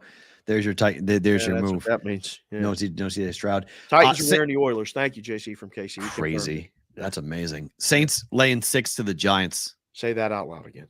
I like the Saints to cover this. I just keep on fading the Giants. I ain't buying. I just ain't buying this. What I happened love to the Quattro? story. What the? I what told the you I hell? love the story. The story, the this, I love the the that, story. I love the story. Hey, I don't love the team. hey. I bet against them. I think the Saints are going to win. I think the Saints at home, Giants on the road. This is a recipe for a disaster. What? Disaster game for the Giants. Your grandpa, we got to. He's rolling. Just saying, I like this. Now, I mean, Matthew. I like the Saints. I do. I mean, everything. Derek Carr said it yesterday. He's. I know the fans are mad, but everything is right in front of the Saints. They control their own destiny. Win out in right. Yeah. And 3-1, I think, favored to win out or Yeah. favored to be the team. But Tampa is playing Green Bay. Right. On the Tampa road, can right? win that game. Yeah, but they can win that game. See what the weather forecast is. Giants just beat them. Who? Packers at home. Yeah. At home. This is a different story. Packers are back at Lambeau. Oh. Giants at home versus Packers at home. This is December football now. This is when the weather comes into play. I can't believe this. We're going to have to put you in a car and sit you in the front seat in the passenger side and go for a ride right now, Carlo. What are you doing? DeVito! Just saying. I'm shocked by this. I told you before. I like the story. I don't like the team. I don't think the Giants are any good. On a cover. I don't know. This is a field goal game. The Saints are going to blow them out. 7-0. 7-point wins in a blowout. It's one score. It's one score. They're going to score. They are? Yeah. All right. Against that defense? Really? Yes. Yeah, the Saints. On the road? I'm not sold. I felt wait a minute. You were in love with them all year. Now all of a sudden I'm nuts. I like the Saints after you like the Saints the entire year, and Lucy pulls the football on you every week, and you get beat by backing the Saints. And now it's the time to back the Saints. And you don't want to back them. This definitely don't want to back the Saints. I crossed the Saints off the list weeks ago. I thought they were going to win a division at the beginning of the season. I was like, oh, the Saints would be way better. They're still and they could do that. You could be right. That's my point. You're jumping off the apple cart too quick. I am. That bandwagon still needs to be ridden for a bit. Don't jump off that just yet. Yeah, Buongiorno. The hell with that. All right, fine. DeVito. All Give me right. DeVito. No, you're on the Giants. Okay, let's see. Yeah. Game of the weekend. Oh, I can't wait. For Dallas at Buffalo. Can't wait. I can't wait for this. There's a lot of people saying a lot of things in About the Dallas Cowboys. places about the Buffalo Bills. Oh, it's Oh, stop. what? It just needs to stop. They win this game. They're going to make the playoffs. One, they're going to go to the Super Bowl 2, and they may win it. Buy them all now, people. Can I bet it? Is there a no at Circa that's not like negative, like minus 10,000? Yeah. Actually, I think there is. What's the no? Numbers coming. It's 2. It's 2. It's everywhere's 2. Yeah, I know. I got it on the screen. 2. Yeah, 2. I know. But I need to find the Circa number. Half What's the no? on Buffalo to win the Super Bowl or to make the playoffs. No, I think they're going to make the playoffs. I do. Not win the Super Bowl.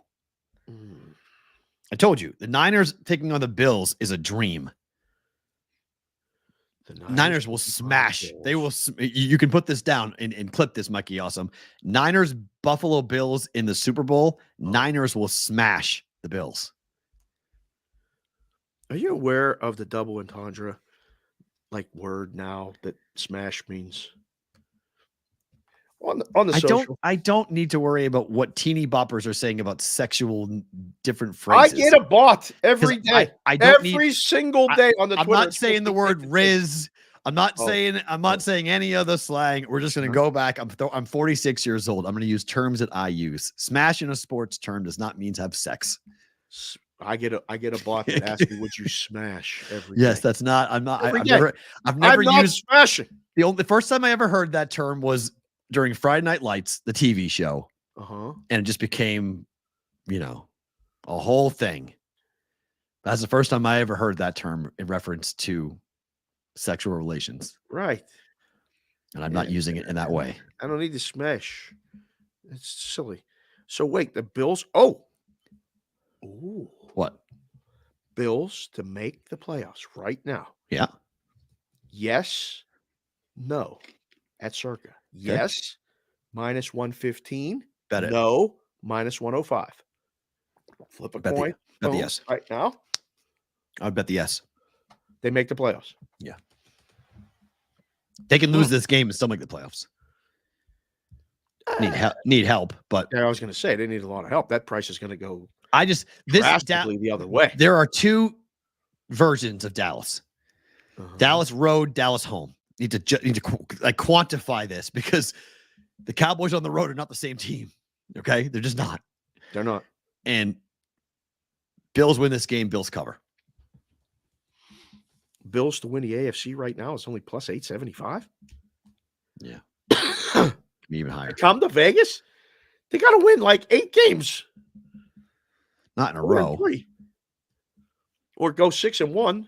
Yeah, to that's get possible. Here. That's possible. Wow. All right, put that in the chat. Well, that Bills make the playoffs, yes or no? That's a great number. That's just a pick 'em. Wow. Don't be so mid, Perrault. What? Riz means charm? No, it doesn't. Doesn't Riz mean like your? I guess charm is another way of saying it. Is that Emerson? No, it's Stevie Mac. Okay. What am I asking now? A little bit different down there. In Bills make the playoffs. By the way, it's almost split 55-45 on Atlanta, Carolina. On Carolina laying. Atlanta laying 3. This is what, Dallas or Buffalo? No. Will Buffalo make the playoffs? Oh, yes or no? I think we'll get more yeses. I think we will. Okay.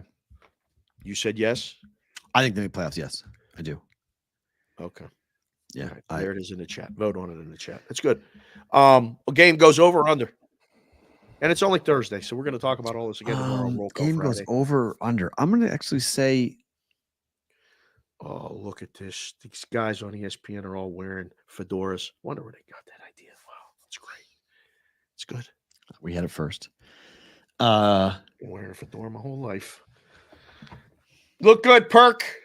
See you at the Super Bowl, Big Perk. I love Perk. He's a good dude. He is a good dude. With him when we were both moving up. He made it to ESPN. I'm sitting here with you on the chat. Oh, thanks. Appreciate that. I love it. I'd rather be here. I want to be there or here, right here. With the people. Please. Over or under? I don't know. I really don't know. It's hard. Because a part of me says it's 30-17, 30-20. Blowout? Buffalo takes them to the woodshed? I don't think a 10-point win's a blowout.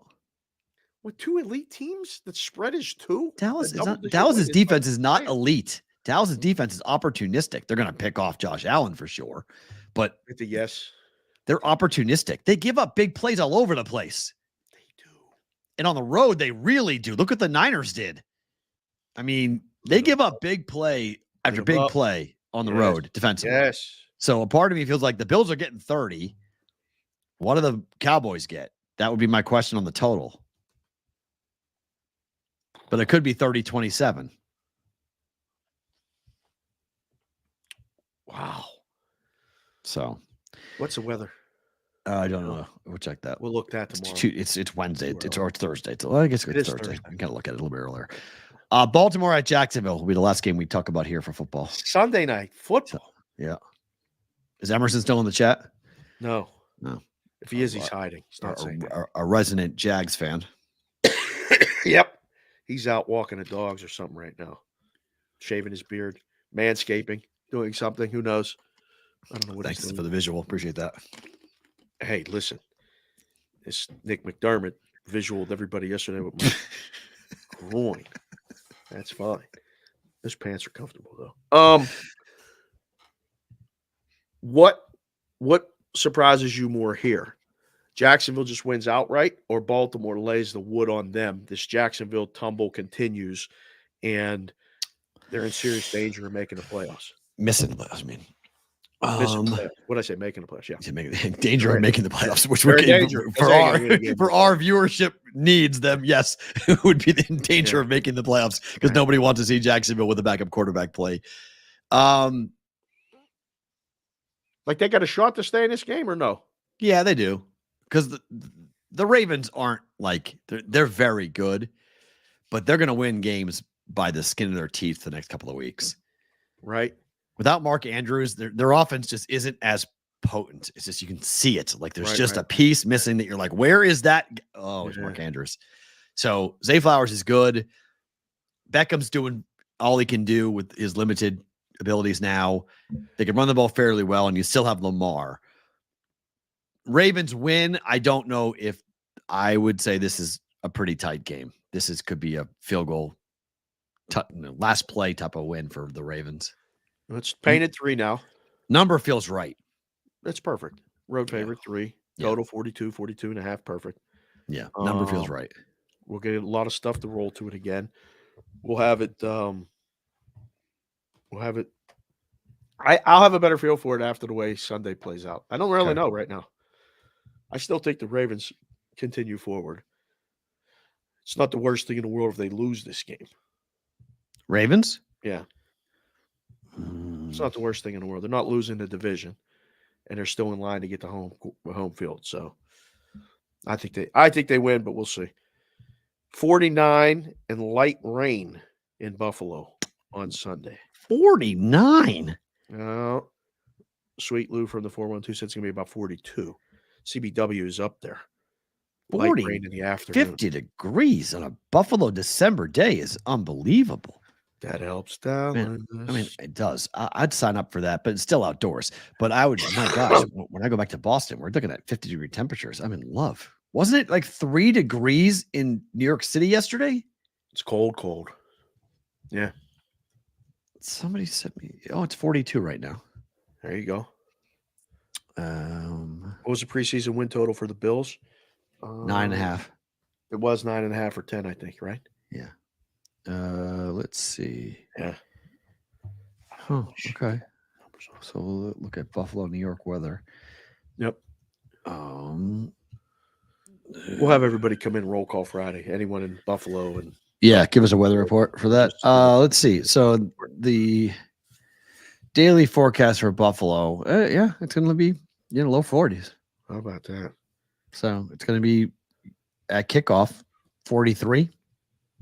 What is this nonsense about this fumble rule? Okay, so it actually is not nonsense. So the NFL is going to look at this. Fumble out of the end zone will no longer be a touchback. What will it be? Well, they may just have it be where it goes back to the spot of the fumble. Why would they do that? Because games are ending with 6-0 and 3-0 scores, Dave. Because they're fumbling out of the end zone? No, because they got to manufacture as much offense as possible right now. Don't fumble out of the end zone. But it is kind of a wonky rule, right? It's the only time you lose possession on a fumble. It's the only time. Possession on a fumble every time you fumble. What are you talking about? When it goes out of bounds, you don't lose possession. The only time you lose possession when a ball leaves the field of play is when it goes in the end zone.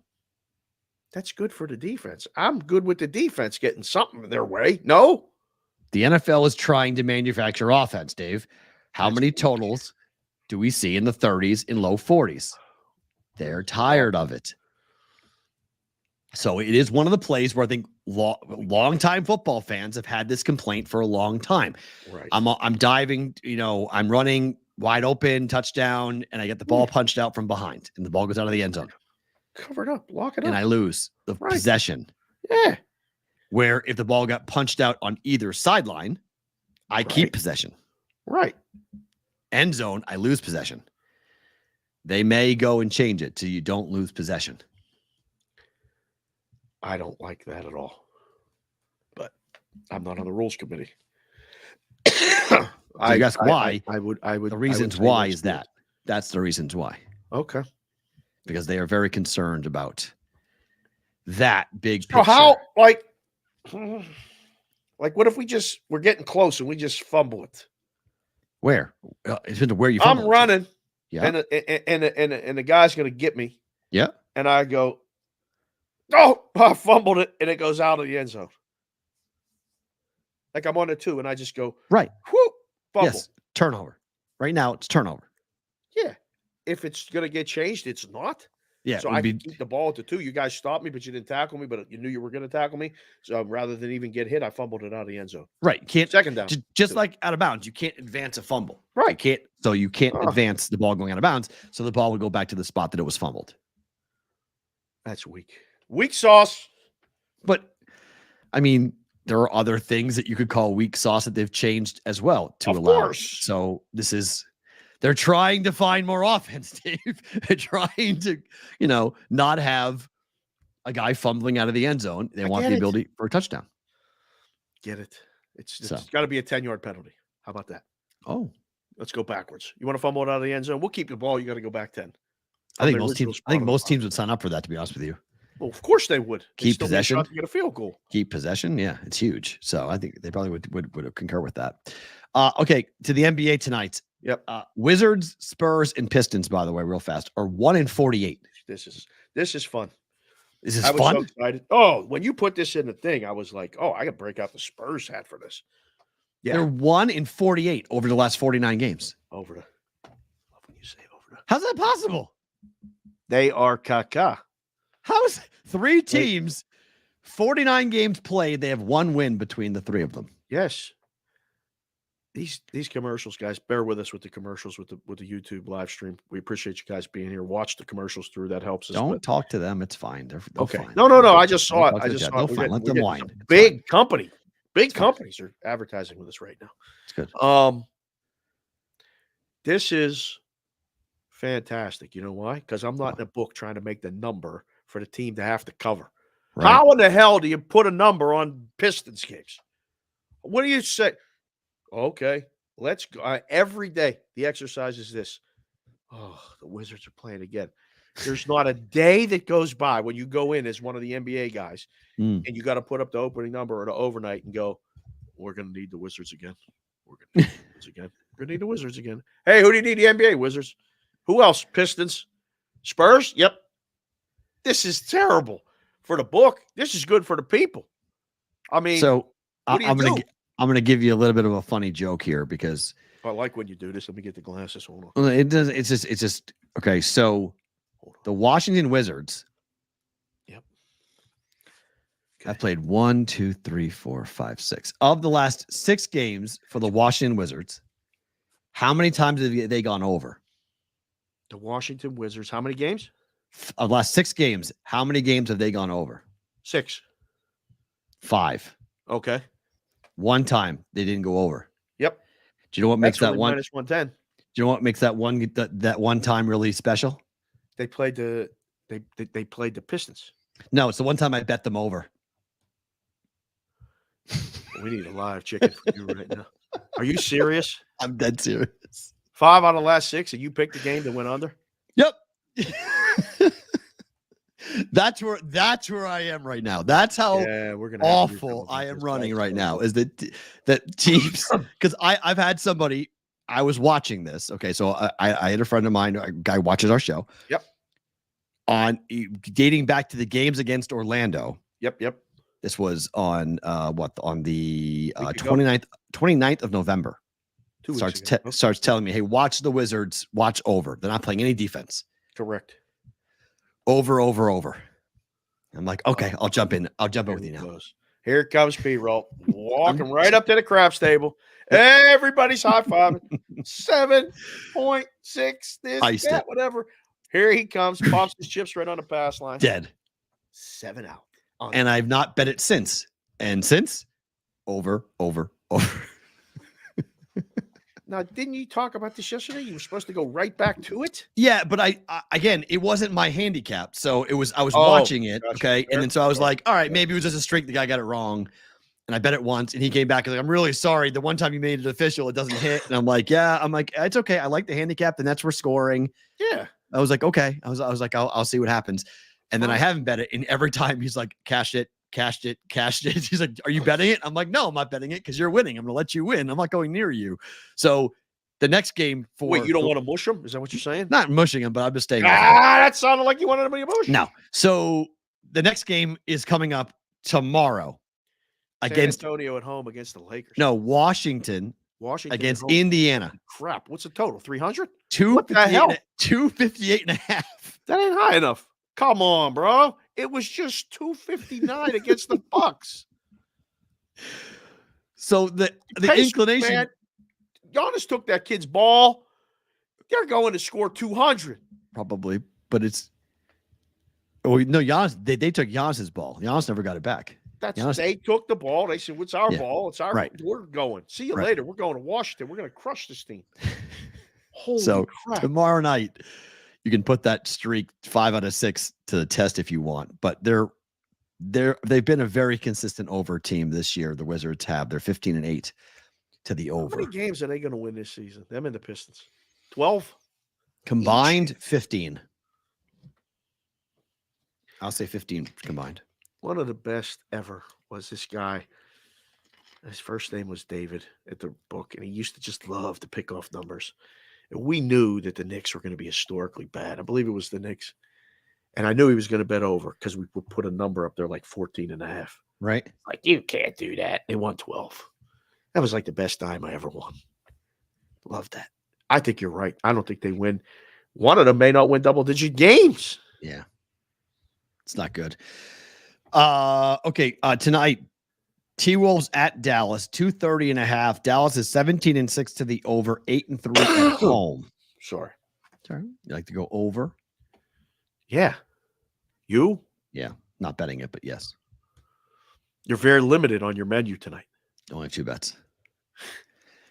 This is what you got to do when you're in the mode you're in right now. Yeah. Like every 5 minutes, somebody just comes in the chat and said, Matt, your picks suck. It's We great. got to get Thank you. you a t-shirt. I I appreciate love it. it. We Really need to do love this. it. I hope so. Let's go. I need it Right. more. We need that more. Keep the gods happy. Keep on sacrificing. Dallas wins. -2. Probably. They're at home. 17-6 to the over. Mm-hmm. What is the total now, sir? We're still High. 230.5. Yeah. Huh. Light handle tonight in the NBA. Weird matchups. Weird matchups tonight. Yeah, 9. like this one, Cleveland at Boston. They just played 2 days ago. Boston won by 7. Didn't cover. Right. Number closed at 10. Went right back to 9. So what do you do in that situation as a handicap? You go right back to it, right? Or do you pick the opposite? Oh, I stay off of it. I hate the back-to-backs in the NBA. Confuses the hell out of me. Just look at the game, though. A lot of people new to the space, new to the business, and new to our show, which again, thank you very much for being here, go, oh, well, they won and covered last game. It's Boston's turn tonight. Other people will make the same exact case and go, they didn't leave. It's the same city. The line's the same. I'm taking the same thing that happened. I'm going to take Cleveland plus the points. I think you could go either way. With the number 9, I think you're doing the right thing. Don't bet it. Yeah, stay away from it on this. And then finally, we're going with the Golden State Warriors at the Clippers. No Draymond. First game without Draymond. Totals 231. Right? This isn't better to book it. It is. Mm-hmm. Oh, you're laying it. Nope. Taking the Puntos? Nope. Total Yeah. play. Good. See, I like when I didn't look at the bottom of the rundown. I like to not know the bet it or book it before the show. It's good. Sometimes. So okay. Just gonna keep going with the Clippers and what they do at home. Yeah. Number hasn't moved. Total hasn't moved, which I like. A couple places have come down to 5. Okay. Total stayed pretty Just much testing the water. cemented. I think 2 schools of thought. Golden State plays better. Distraction gone. And they cover, let alone win. Or the Clippers probably are bad early. Second quarter, Clippers play well. Third quarter beginning, Warriors come back, play good, and then blow the game. Clippers end up winning and covering. Game goes over. There you go. Clippers cover, game goes under. Clippers cover, game goes under. Mm-hmm. Okay. Clippers are an under team at Right. home. The best, actually, they are the best under team at home in basketball Right. this year. Yep. And I don't think the Warriors play well tonight. I think this is Stevie going to. Mack came in and said the Clippers are an under team. Lock it up. Santiago Garza said, did Dave just say poot? No, I did not. I said points. Sorry. I did not say that. The Spanish is terrible. My nose is running. I got a lot of things working, but I did not say that. I did not. Wait for bonus time. We'll say something. Yeah, bonus time. We'll see that. Guys who are watching on Sports Grid and listening on Sirius XM, well, if you're listening, you can't see this, but if you guys are watching, you guys are going to be able to jump in here with the QR code to go and listen to the podcast if you would so inclined to do that. Let me take that off. Sorry. point your camera phone at that QR code. It'll take you directly to Apple Podcasts. You guys can go and listen to any part of the show that you missed. We know a lot of you guys are very busy and staying for 2 hours might be difficult. You can catch up on whatever you may have missed for BvB by going ahead and doing that. And while you are there, obviously hit subscribe, leave us a review, do all the fun stuff that we asked you guys to do, which hopefully you guys are doing anyway. Also here on the live YouTube, hit the like button, subscribe button, and then you can leave a comment or whatever you want to coming up. And obviously we will do bonus time and super chats still to come on the other side. For you guys who are watching live on YouTube and Twitter, do not move. SiriusXM and Sports Grid. We'll talk to you guys tomorrow for a Roll Call Friday. Okay. Bonus time starts now.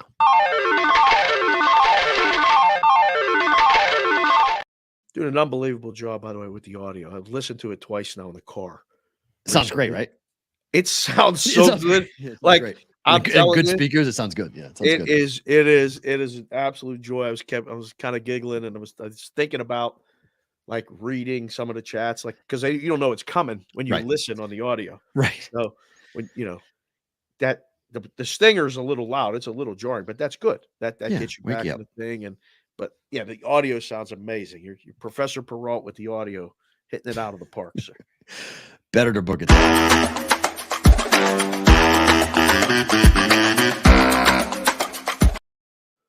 I like it on the audio because it does give you a little bit of, even though you don't see the stinger, you get the little like the music kicks in. It changes up the audio sound. Yeah, that's why I like it. It's like, oh, okay, that's kind of like that one sounded a little slow, like the horn was a little under the weather. Did you hear that? No, I think your ears are blocked. Okay. Better to book the over 34.5 tonight. Dude, you're ice cold. True. This is betting. I'm going against everything you're supposed to bet. Your picks stink. True, but that's why this will hit. Because I would bet the under or on same game tease this, like I always do. And I say, you know what? I'm so bad. I'm so cold. I'm going to bet the most improbable thing that's no one's going to bet. Sold me. I think this game goes over. It's so ridiculous. But everything going this way, and I'm just going to go that way. I'm just going to go against it and go, everyone, this game's going to suck. This game's going to be awful. All of a sudden, like in the fourth quarter, we're like, holy shit, it's 24-all. This game's crazy. This is a back and forth battle, blah, blah, blah. Yeah. Seen it too many times. Under 231, Clippers, Warriors. Oh. No. Book it. I like over. Okay. Over with the Clippers game at home. You got a guy, by the way, Joe Tomey Sizik coming to town this weekend. No, next weekend. Next weekend. We'll make arrangements. Joe T, try to find you. Say hello. Perrault's going out of town, so we'll just be solo. Yeah. Clippers are 15-7-1 this year to the under, just FYI. You are caca. I know, but I'm just saying, just giving you the stat as to who the Clippers and who they are, what they've done. At home, give me the stat. With the Clippers at home, they are 9-2-1 to the under. Clippers at home. Have they played the Warriors yet this season? Yes, they're under 5-5. At Golden State? Nope. At Golden State was over. Against Clippers at home, it was under. Oh, they've played a couple times already. Mm-hmm. Wow. Okay. No, Draymond, this game's messed up. Steph probably goes for 50. Mm-hmm. Or they're messed up offensively and they don't do anything. And they're terrible. They're terrible. Well, one of the two on that. Let's see. To wrap up the poll on this, we are going to wind up with Bills making the playoffs. 78% said yes. Holy crap. Will make the playoffs as a high number. Joseph Meyer, super chat question to be answered here. He writes, wanted to start the Friday Eve edition of BvB on a good note and express my appreciation for y'all and all that you do. Your show is appointment listening and viewing for me. It's the only one I can say that about. Move the damn number. Joe Myers, appreciate my friend. You are the best. Rainmaker Lou says, play these straight and pizza money on a same game parlay. Whoa. Adams over 68.5 yards receiving tonight. Adams anytime touchdown. Okay. Eckler anytime touchdown. Wow. Okay. Stickler over one. I think he means stick. Yeah, not Stickler. Stick. I think he means stick. Over 193.5 yards passing. That is a 16-1 return at Bet Rivers. Wow. So play him individually and then parlay them together. I love the Adams over. I love the Adams anytime touchdown, although I'm higher on Jacoby Myers more than I am on Adams. Right. Eckler anytime touchdown is interesting because they're splitting carries now in the backfield there, so that could be a little bit of an interesting one. If a screen pass goes, though, it'll be Eckler. And then Stick to throw for 200 yards or 195 would be wild because he runs the ball more than he throws. But that's where the Quentin Johnson from Adam was like, wow, okay, interesting. That's his guy. It's his guy. It might be his binky. Maybe he's going to look for him in all situations. But here we go with the binky. So we'll see on that. Favorite thing about today is what? Excuse me. The fact that I made a grown-up decision to not go to the game tonight. I was going to go to the game tonight. Not going to be on Sports Grid. I'm going to finish this, get off the phone with you. I got to come up with something for the Better Show, send it to them, and then I'm going to bed. I'm going to lay down and I'm going to watch. Keep an eye on the football game. Now I got to root for this. We got to shake your streak. We have to. We have to. Good luck. Yeah. But and then the other favorite thing was the picture that McDermott took and posted, and just you guys. I fell asleep last night, so I didn't see anything last night. So I woke up today to I don't know how many notifications, laughing hysterically. And I thought, I know like maybe 10 of you, like personally, from coming out, and we're gonna do something again. We're gonna do some sort of meet and greet or come out and hang out with us, come on a show, all that other stuff. Or we're gonna bring a show to you. But that made my morning because I felt like shit. And I was laughing and I started coughing, and then my wife said, go to the doctor. So we're doing all of that. Favorite thing about today, that picture, priceless. Oh, the picture was, if you tuned in late to the show, there is the picture of us. Favorite thing about today. It's pretty good. Man. Don't make Dave laugh because it makes Dave cough. Oh, yeah, I gotta hit you. I got to read this because it is my favorite thing about today that came in to the Ask the BvB. We got a bunch of Ask the BvB emails, but this one comes in from Derek Weatherly. Okay. D Weezy said, "Hey guys, D Weezy here from the 704. The advice you and Dave give on the show is truly invaluable. The point about learning how to lose is a lesson we all should understand. The wisdom that you and Dave share, because Matt is reading this, of course. Hi, Matt. This is what makes the Bostonian versus the book a unique culture. It's about helping people be better. And we happen to be sports bettors. Recently, I stepped back from betting, not because I don't have a knack for NBA game totals, not because I dabble with content creating, because I have been pouring my focus into another passion. I've been one I've shown off in the Discord. Insert Dave, Matt, what's the Discord? Meet Sweats and more. Even though I am not actively betting or looking to bet, I still watch the show daily because of the advice and the wisdom that is presented by you and Dave. When the BvB comes out east, please reach out. There's some true Southern smoke waiting for y'all. Always forward, never straight. D Weezy. That's my favorite thing about today. Read that this morning, and I was like, that's awesome. Let's go. Because I think so much of this is this conversation in the content space about like, what's your record? Right. What do you guys do?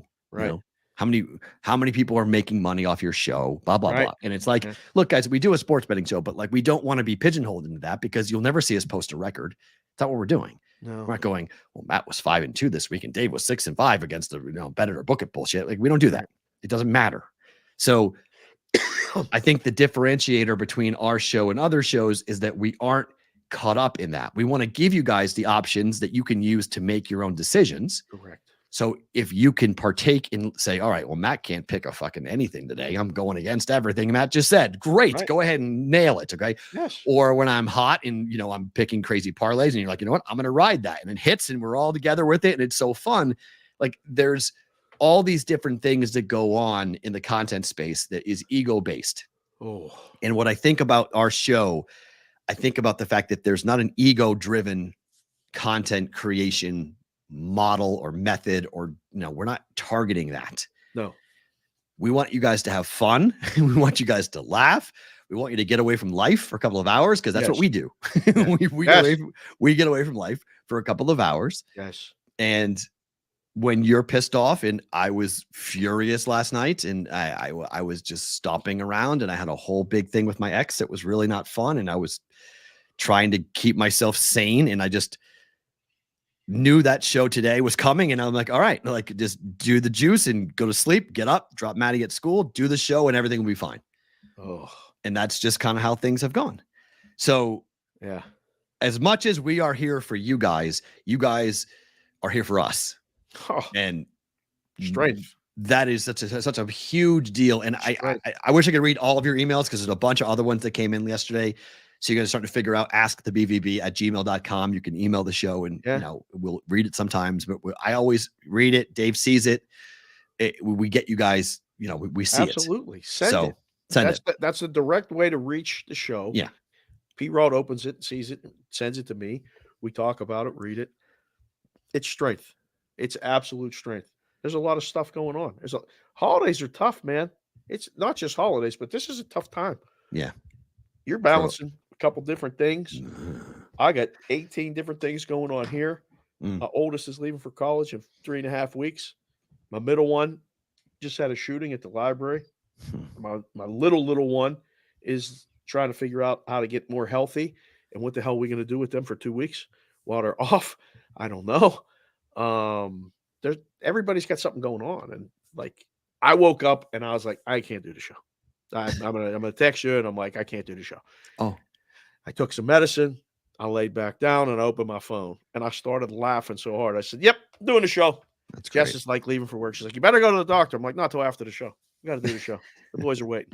Chat's waiting." Oh, no. You go to the doctor. That's it. I'm starting to feel like a little bit of like crap as well. During the show, I started to progressively go down. I was like, I think I'm getting it too. Yep. So hopefully all of us. I'm sweating at the moment, which is different. I don't normally sweat during the show. So yeah. So that's not great. Roll call Friday tomorrow. We will suck it up, take medicine, and be here tomorrow for Roll Call Friday. Our second to last Roll Call Friday of the year, by the way, 2023. It's wild, but it is. Tomorrow, we'll see you guys back here for a Roll Call Friday. Thank you for being here. Hit the like button, subscribe button. Matt and Dave back tomorrow for RCF.